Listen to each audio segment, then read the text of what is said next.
उर्दू अकादमी अंतर्गत सलारे मिल्लत educational and society ने Lucknow press club में स्वर्गीय नवल किशोर की याद में एक संगोष्ठी का आयोजन किया। संगोष्ठी में स्वर्गीय नवल किशोर को ब्रिटिश शासन दौरान उर्दू भाषा को बढ़ाने में किए गए योगदान को याद किया गया। स्वर्गीय नवल किशोर न्यूल किशोर प्रेस के नाम से विख्यात थे और उनके प्रकाशन ने अंग्रेजों के शासनकाल में धूम मचा रखी थी। लुगाते किशोरी के नाम से उनकी प्रसिद्ध ऑथेंटिक उर्दू शब्दकोश है। स्वर्गीय नवल किशोर का सबसे बेहतरीन प्रकाशन व सबसे बड़ा कारनामा उनकी किताब अमीर हमजा रही। अमीर हमजा कहानियों का संग्रह है जो 47 जिल्दों में प्रकाशित हुई थी। अमीर हमजा देश में ही नहीं पूरी दुनिया में प्रसिद्ध है। संस्था के अध्यक्ष सहित उर्दू भाषा के विद्वानों ने अपने अपने विचार रखे। लखनऊ यूनिवर्सिटी के उर्दू विचारक सफ़ी इबन सफ़ी और डॉक्टर मोहम्मद रेहान ने भी स्वर्गीय नवल किशोर की याद में अपने विचार व्यक्त किए।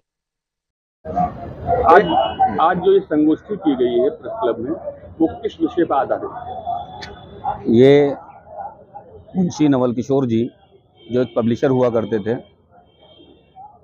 उनकी खिदमात जो उन्होंने अपने प्रेस से अपनी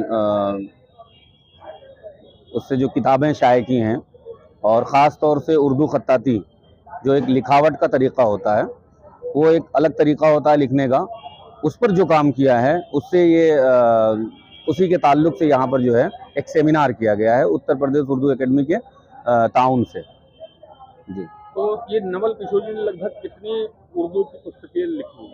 देखिए, यूँ तो बहुत बेशुमार हैं, तकरीबन हज़ारों की तादाद है इनकी, जिसमें ताज्जुब की बात यह है कि हिंदू होने के बावजूद इन्होंने अदबी, इल्मी, दीनी, मजहबी और दरसी जितनी किताबें शाये की हैं, किसी और प्रेस ने कभी नहीं शाये की।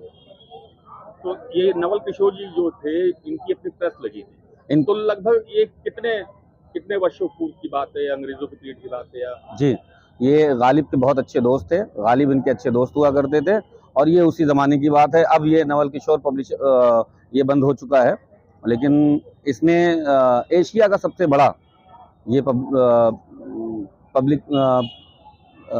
पब्लिशर था, और इनको इंग्लिश का टेक्टॉस कहा जाता है। तो ये जो नवल किशोर जी ने जो किताब लिखी है 87 एक हुनर के बारे में, तो उसके विषय कुछ बता सकते हैं? और आज क्या योगदान है उसका? वो दास्तान पर है, वो अमीर हमजा दास्तान करके है, जो सबसे बड़ा कारनामा इनका है। अमीर हमजा की दास्तान है, ठीक है, ये नवल किशोर साहब का बड़ा कारनामा है। तो उससे बहुत सारे लोग सबक हासिल करते हैं, पढ़ते हैं और लोगों की ज़िंदगी में नहीं, वो एक कल्चरल है, सामाजिक है, और बहुत सारी चीज़ें मिलती हैं, पढ़ने वाले की ज़िंदगी में बदलाव आता है। मेरा नाम डॉक्टर मोहम्मद रेहान है। मैं उर्दू विभाग लखनऊ विश्वविद्यालय में एक सब्जेक्ट एक्सपर्ट हैसियत से पढ़ा रहा हूँ।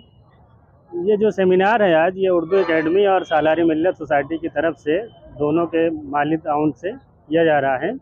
इसमें मुंशी नवल किशोर की जो खत्ताती थी या लिखावट पे जो उनका काम था या प्रेस पे जो उनका काम था, उसके हवाले से काम हो रहा है, सेमिनार हो रहा है। मुंशी नवल किशोर यूँ तो हिंदू थे, आपने पूछा, हिंदू थे, लेकिन इन्होंने क्योंकि उस ज़माने में जो एक लिखावट का तरीका था या जो आवाम की बोलचाल थी वो उर्दू थी। मुगलिया ज़माने के बाद यानी 1857 के बाद का इनका काम है। 1857 के बाद का इनका काम, उस वक्त उर्दू ही आवाम में बोली जाती थी और लिखी पढ़ी जाती थी। जो लिटरेरी काम था वो भी उर्दू में ही होता था, इसलिए इन्होंने जो मैदान खाली देखा और ये इस तरफ अपना एक तरह से प्रोफेशनली इन्वॉल्व हुए, और इन्होंने मतबे खाने यानी प्रेस शहरों में, लखनऊ में, कानपुर में और जगह जगह इन्होंने खोले, और बेशुमार हज़ारों की तादाद में इन्होंने अपने यहाँ से किताबें पब्लिश की। और इनकी एक बहुत मशहूर, उर्दू में ख़ासकर बहुत काम इन्होंने किया, और एक बहुत मशहूर डिक्शनरी जिसको ऑथेंटिसिटी भी हासिल है, वो मुंशी इन्हीं के नाम से ही लुगाते किशोरी के नाम से जानी जाती है, जिसे आमतौर पर उर्दू वाले लुगाते किशोरी भी पढ़ देते हैं, लेकिन बेसिकली वो लुगाते किशोरी है, जो उर्दू शब्दकोशों का भंडार है।